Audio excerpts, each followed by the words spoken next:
From the very beginning, man has struggled ever onward in his conquest of time and space. For countless centuries, lofty mountains mutely challenged him, standing as stalwart barriers across his path. Upon the oceans that surrounded him, he launched his ships.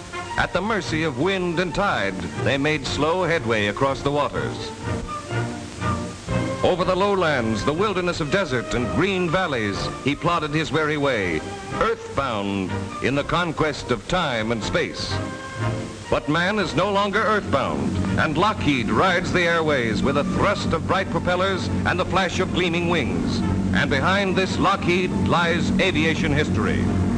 In 1903, on the plains of Kitty Hawk, North Carolina, this history began.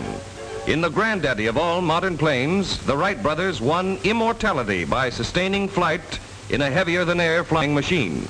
There is no fuss or ceremony, no cheering crowds. The motors sputter and catch, weights drop, the ship catapults off the ground into the air for the first flight on record. Since then, aviation history is written in a never-fading book of records. In 1928, a Lockheed Vega, the well-known Yankee Doodle, reaches New York from Los Angeles in 18 hours and 58 minutes. At the controls are Colonel Arthur Goebel and Harry Tucker. In 1929, Captain Frank Hawks climbs aboard his Lockheed to set a new transcontinental mark. Good luck, Captain. New York is only 3,000 miles away. Off on his way to a new record, one of the many he is to establish in the years that follow.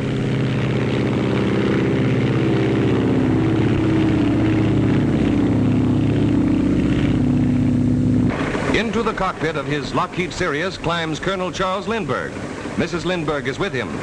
Flying together, as always, they are heading from Washington, D.C., across the Bering Sea to Japan. A perfect landing after almost half the world has rolled by beneath their wings. Cheers and waving flags as Tokyo greets them. That same year, 1931, Ruth Nichols lands her Lockheed Vega after establishing a new feminine altitude record of 28,743 feet. Nice going, Miss Nichols. 1933, a famous Lockheed, the Winnie Mae, carrying a famous flyer, comes home from a solo flight around the world. What an achievement for Wiley Post. First man to fly around the world alone, and first to fly around the world twice, both times in a Lockheed. Colonel and Mrs. Lindbergh are starting on another and perhaps their greatest journey. A 29,000-mile survey flight from New York to Labrador, Greenland, Iceland, Europe, the Azores, Africa, Brazil, and return to New York. 1934 finds Sir Charles Kingsford Smith, together with Captain P.G. Taylor, completing a 7,000-mile trip from Australia to Oakland, California. It is the first crossing of the Pacific from west to east, and Sir Charles, in his Lockheed Altair, the Lady Southern Cross, has made it in less than 55 hours. This great flyer and great plane certainly deserve congratulations. In 1935, Amelia Earhart flies her Lockheed from Honolulu to Oakland. She is the first woman to make a solo flight over the Pacific, covering the distance in 18 hours, 16 minutes. The crowd hails her for an outstanding performance. 1938, Howard Hughes hurries to his plane for the start of his race around the world.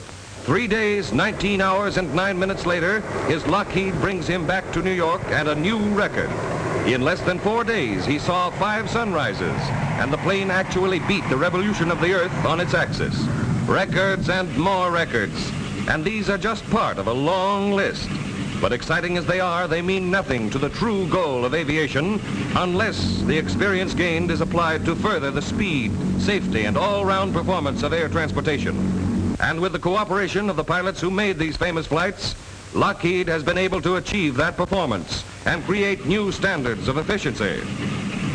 That was true in the development of this Electra, which was Lockheed's first all-metal bimotor transport. It made history on the air lanes of the world, and every subsequent model has lived up to its tradition. Here is the 12. It is a smaller ship, accommodating 6 passengers and answering the proven need for a plane that can combine economy with the performance of a large airliner. This Lodestar is a luxury transport. Certainly one of the best looking, it is today probably the fastest commercial ship on regular airline service. And for the convenience of all customers, service and parts depots have been established throughout the world to maintain the peak performance of Lockheed's vast fleet. And in all corners of the globe, 24 hours of every day, these ships fly the airways in routine flight, confidently accomplishing the jobs for which they were built. The conquerors of time and space. Lockheed over North America.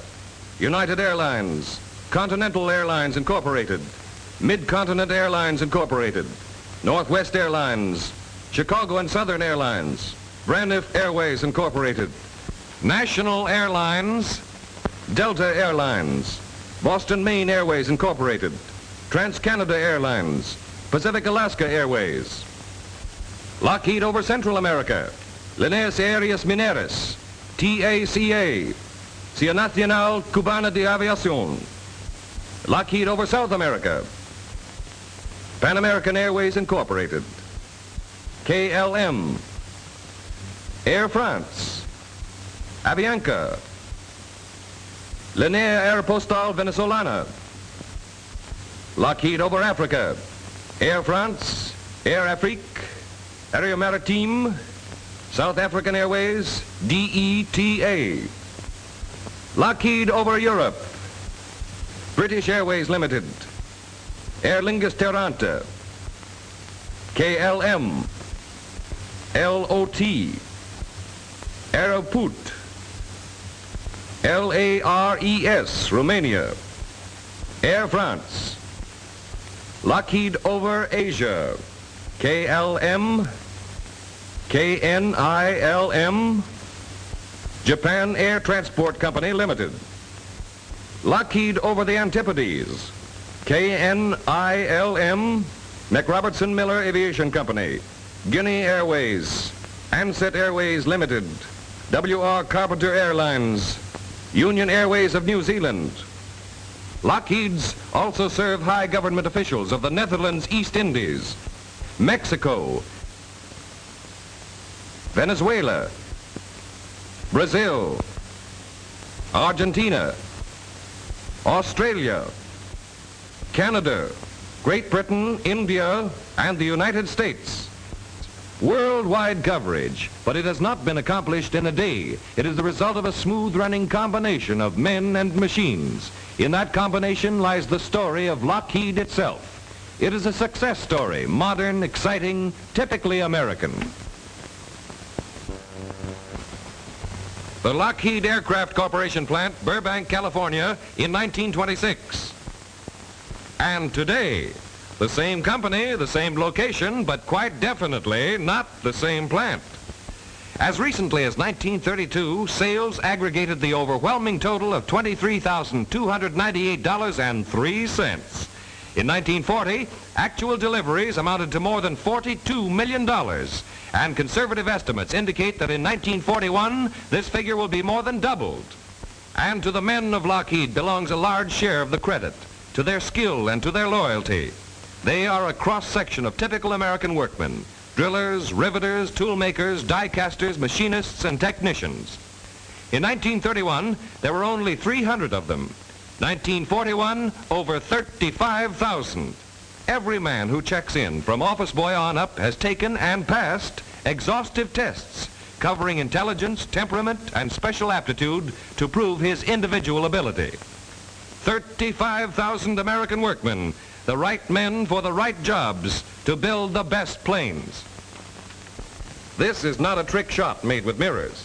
It is the drafting room of the engineering department where every new Lockheed has its beginning. A beginning conceived with the purpose of supplying the answer to definite needs of the aviation industry. To attain this goal, over 850 engineers make over 5,000 drawing plans, devoting a total of over 200,000 work hours to their mission of creating one new design. The component parts of a modern airplane's wing, fuselage, and tail surface are almost countless in number, yet every single one of them must be engineered. Even the most minute part receives the greatest attention. 4 separate drawings are made showing detail from 4 different angles. Although the part is no larger than a silver dollar, it will have to go a great deal further. The interior of a plane is one feature of design seldom associated in one's mind as coming under the supervision of the engineer. Yet one of his most important jobs is to provide utter comfort for passengers traveling through the air at high speeds. The Lodestar's cabin has been designed for this comfort. Inside, the sound of powerful motors is reduced to a pleasant hum by scientific soundproofing and vibration control. Restful chairs, ample space, and headroom are results of thoughtful planning, and all Lockheeds are especially adaptable to the requirements of private owners. For businessmen to whom time means money, the Lodestar is convertible into a convenient and dependable office in the sky.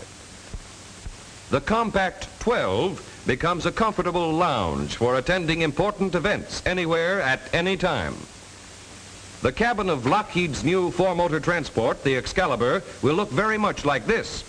Although the plane is still under construction, the engineers have built an exact replica, known as a mock-up, out of wood. In this way, every possible detail of passenger comfort can be effectively predetermined and applied.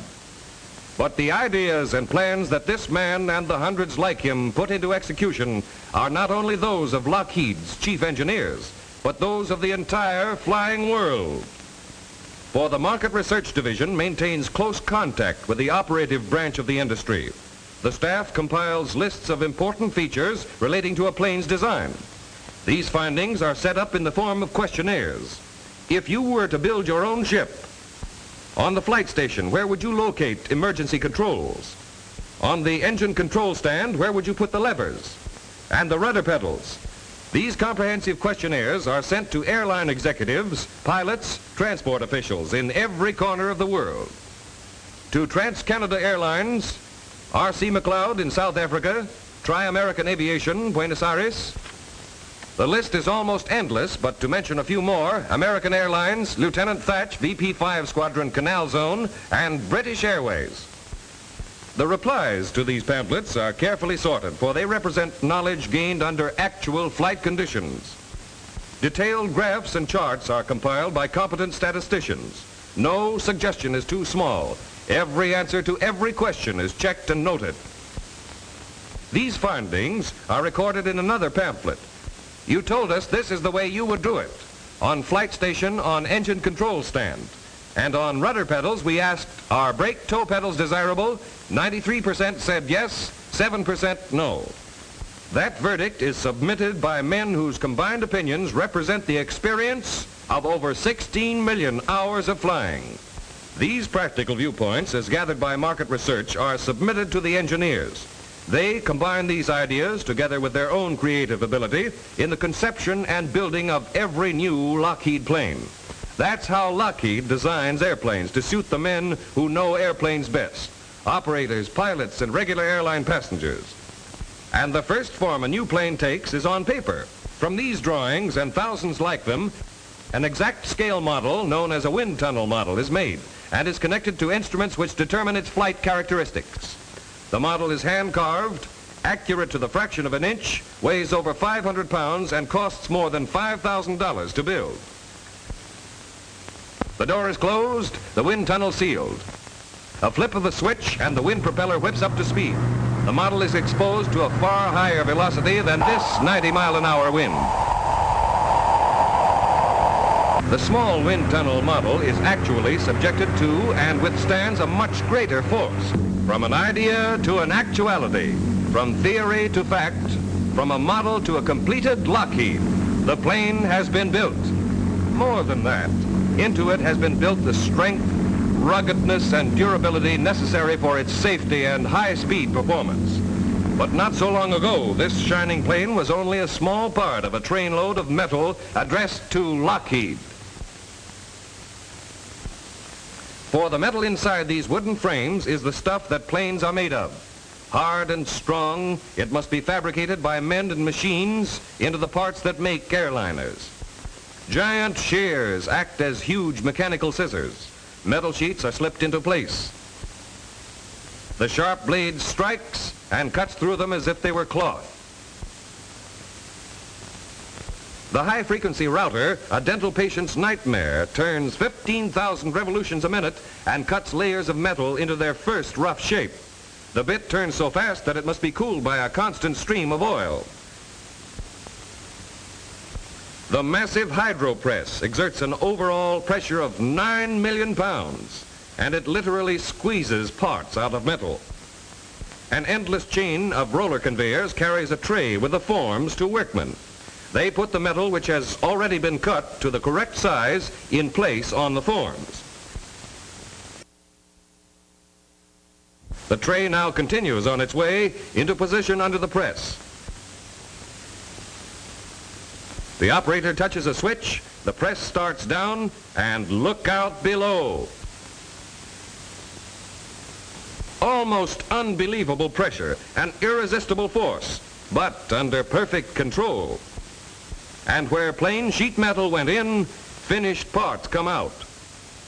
The hydro press turns out more parts in 1 minute than 2 men could complete in a whole day, and turns them out better and more accurately.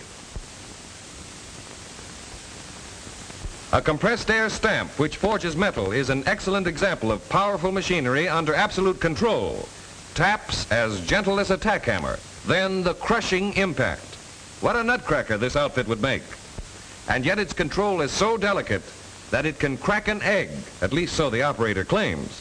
Look out there, a little too hard and you'll have an awful mess. Be careful. Well, hello, stranger. You certainly have a brand new kind of a mama. Skilled men and precision machines have fabricated these parts. But even metal can be strengthened and protected. To do this, there are several types of processing. Complete electrochemical anodizing baths provide parts with a protective coating of oxide film. This is a safeguard against the threat of corrosion caused by moisture.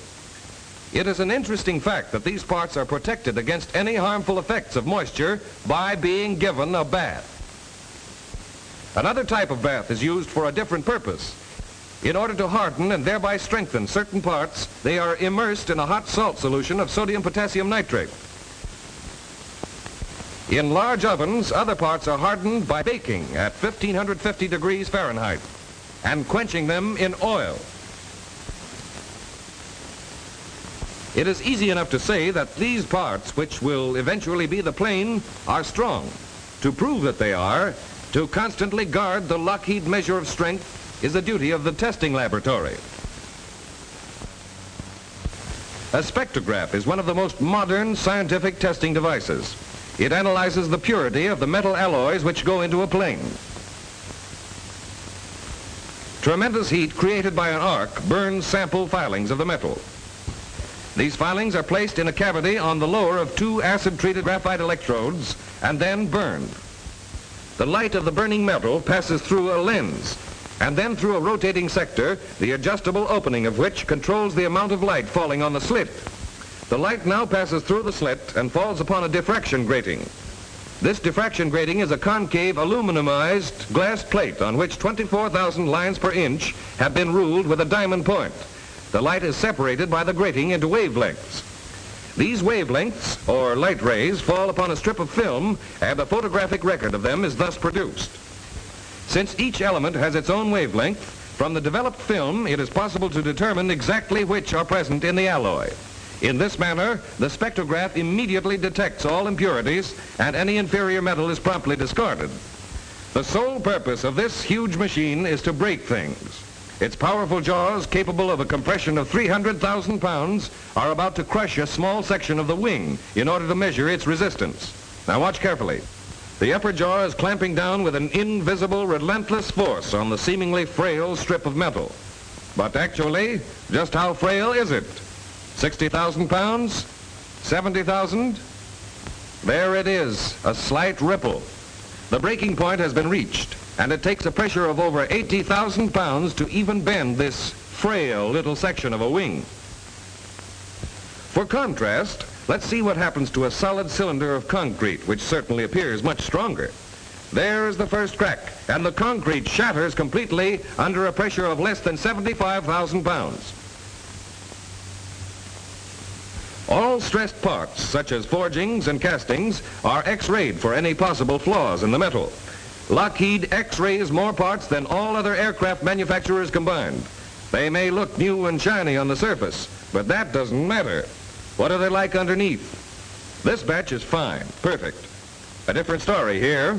Those slight, almost imperceptible flaws which doom it to the scrap heap would be invisible to any eye other than the X-ray. Therefore, although it is important to know what is on the outside of a plane, every stressed part is X-rayed because Lockheed thinks it is even more important to be absolutely positive of what is on the inside. Yes, every part of this plane is built for the strength, ruggedness, and durability to achieve the highest speeds. And there goes the Lodestar. Carrying a full load of 17,500 pounds, it speeds down the runway for the takeoff. In 15 seconds, after a run of only 860 feet, it leaves the ground and soars into the air. Climbing rate 1,200 feet per minute.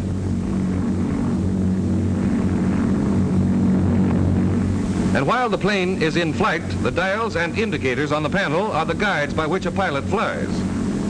Over a half a mile of wire connects them with the controlling instruments, which must be infinitely accurate before they are installed. In the instrument testing laboratory, each instrument and accessory is, to all intents and purposes, actually flown before being installed on the plane itself. For instance, on this stand, a motor duplicates the swing of a plane to test the turn and bank indicators. Here, tachometers are also tested, and propeller governors, vacuum pumps, fuel pumps, starters, generators, and hydromatic motors for feathering propellers.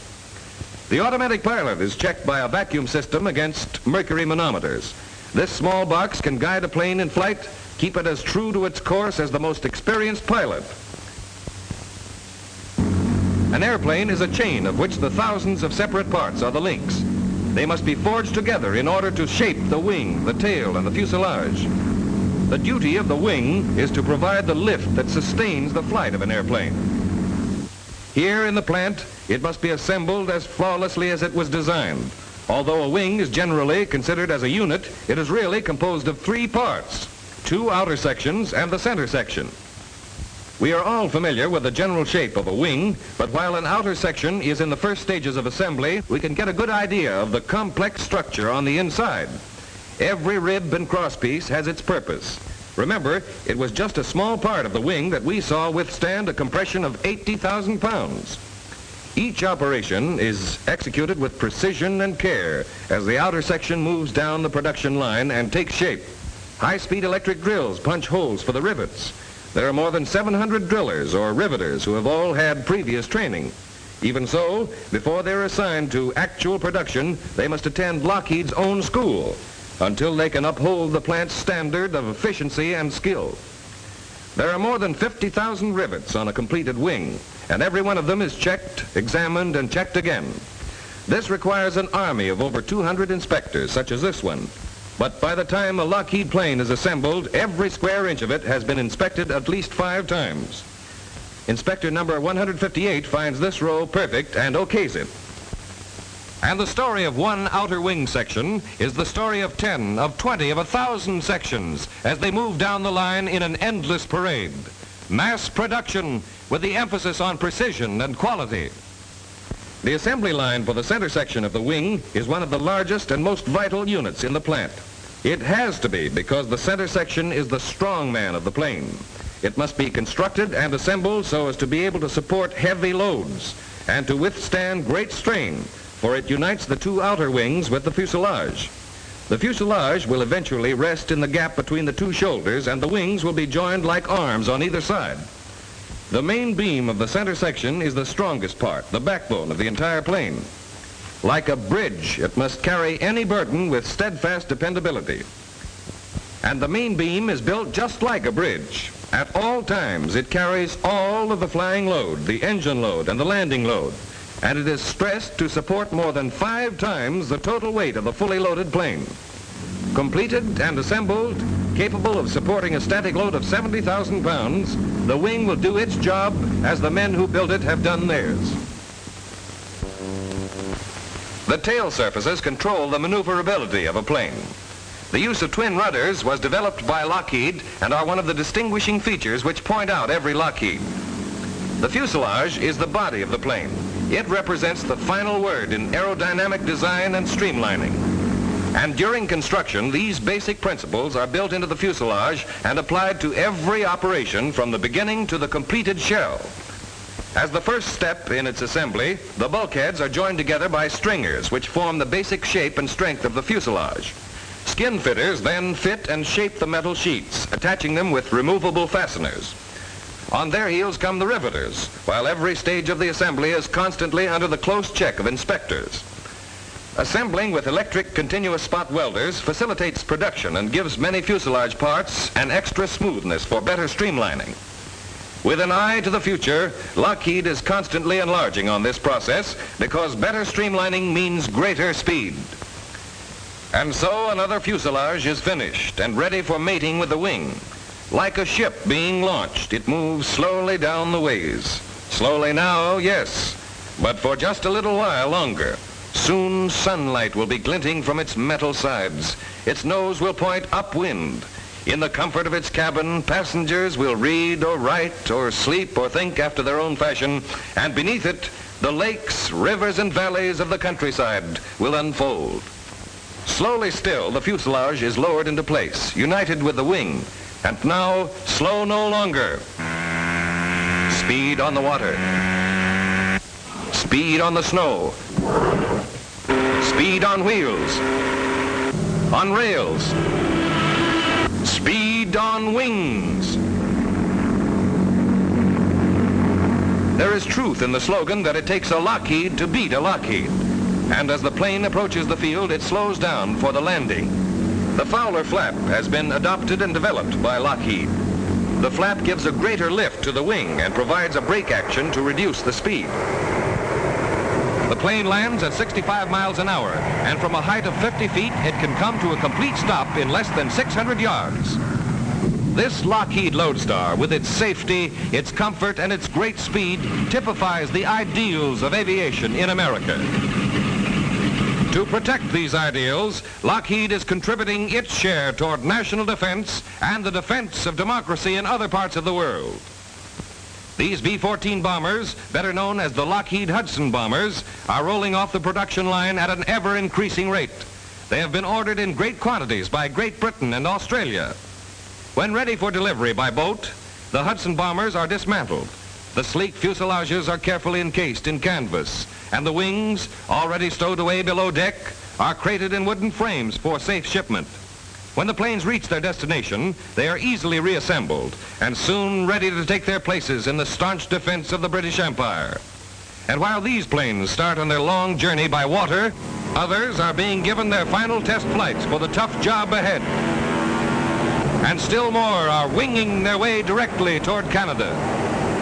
In combat, in actual line of duty, the Hudson bombers have won a name for their efficiency and dependability. And as America builds its planes for commerce and for defense, it is well to remember that Americans invented the airplane and developed the modern conception of mass production used by Lockheed.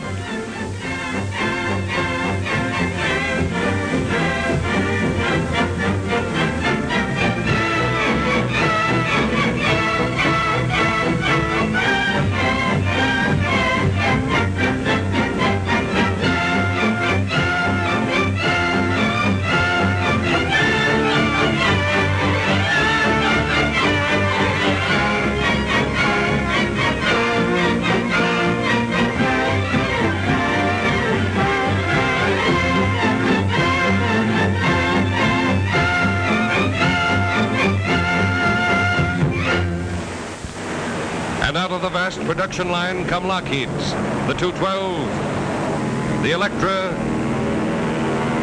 the 12, the Hudson bomber, the Lodestar, and now Lockheed's answer to the challenge of our times, the Interceptor Pursuit P-38.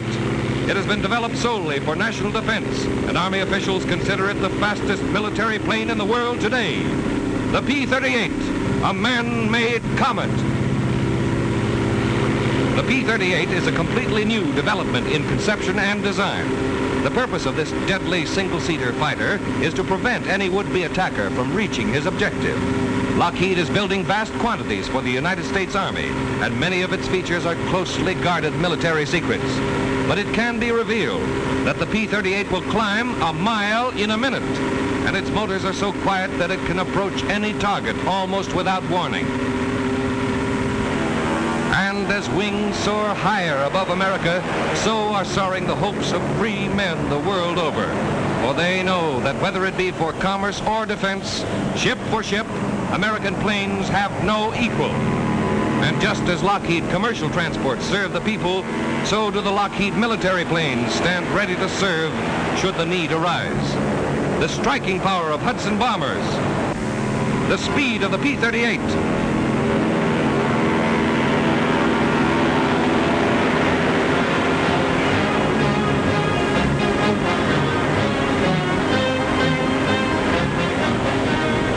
envisioned by Lockheed, engineered by Lockheed, built by Lockheed. Wings of eagles for the protection of our country. Wings of progress for the prosperity of our people, today and tomorrow. And the airplane of that tomorrow, who knows what it will be, for the march of aviation has been so swift. But whatever it is, the world will look to Lockheed leadership then as it looks to Lockheed for leadership today.